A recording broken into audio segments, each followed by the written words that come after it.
Fatan ikut ke rumah Pak Aksan untuk membicarakan tentang perjanjian antara Kansa dengan Emran. Pak Aksan meminta Kansa untuk jujur apakah benar Kansa dan Emran membuat sebuah perjanjian. Kansa akhirnya menceritakan tentang yang sebenarnya terjadi. Funi menyela perkataan Kansa dengan mengatakan bahwa Kansa telah berbohong. Kansa masih mencintai Emran dan ingin merebut Emran darinya. Kali ini Emran tidak bisa berbohong pada Funi lagi di depan semua orang. Dia pun jujur bahwa Kansa benar. Ya terus kalau aku nggak mau nikah sama kamu gimana? Mereka memang membuat sebuah perjanjian agar Emran mau menikah dengan Funi. Funi histeris. Dia marah karena ternyata Emran telah membohonginya selama ini. Funi baru tahu bahwa Emran lah yang masih mengejar-ngejar cinta Kansa dan bukan sebaliknya. Bu Rara dan Pak Aksan membawa Funi ke kamarnya karena penyakit bipolar Funi mulai kambuh. Ya nggak apa-apa lah, kita nggak bisa bersatu di dunia ini. Oma Inggit tidak bisa memedung lagi emosinya. Dia sangat marah karena perbuatan Emran telah menghancurkan semuanya. Emran membela dirinya bahwa dia juga hancur. Dan sampai kapanpun dia akan tetap mencintai Kansa. Dia akan menceraikan Funi setelah 3 bulan. Tapi seenggaknya cinta kita kekal sampai mati.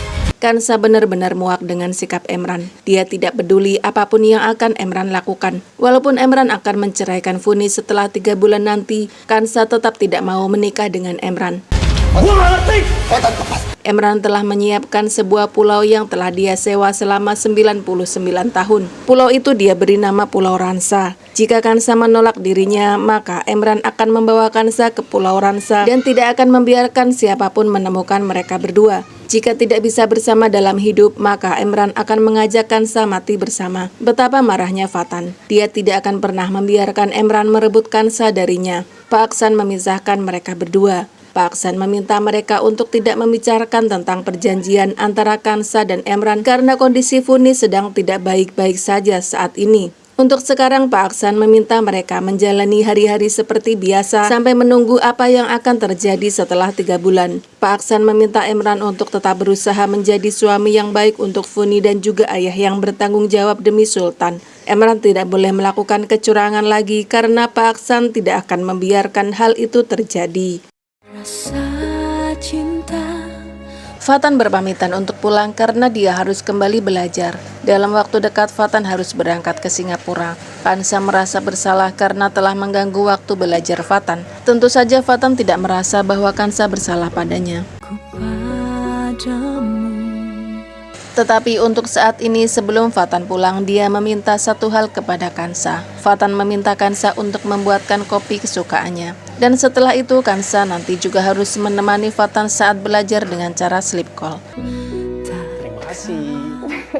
Kansa pun mengantarkan Fatan sampai ke depan pintu lift dan memberikan kopi untuk Fatan.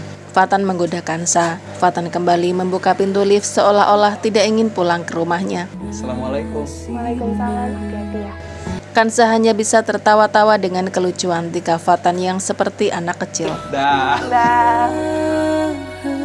DJ Dodi, Bu Linda, dan Pak Yuda sedang merundingkan bagaimana caranya membuat Emran menceraikan Funi. Jika Emran dan Funi bercerai, maka Emran pasti akan mengejar-ngejar Kansa sampai berhasil menikahinya. Dan Funi akan hancur. Dan jika hal itu terjadi, maka Kansa dan Fatan pasti akan berpisah. DJ Dodi memiliki rencana untuk menculik Sultan dan membuat Funi gila dan stres. Jika Funi sampai gila, Emran pasti tidak akan pernah sudi untuk bersanding dengan Funi. Emran akan sangat malu memiliki istri gila dan pasti akan menceraikannya. Lalu Pak Yuda menyamar menjadi seorang kakek-kakek yang memomong cucunya dan membawanya jalan-jalan ke taman.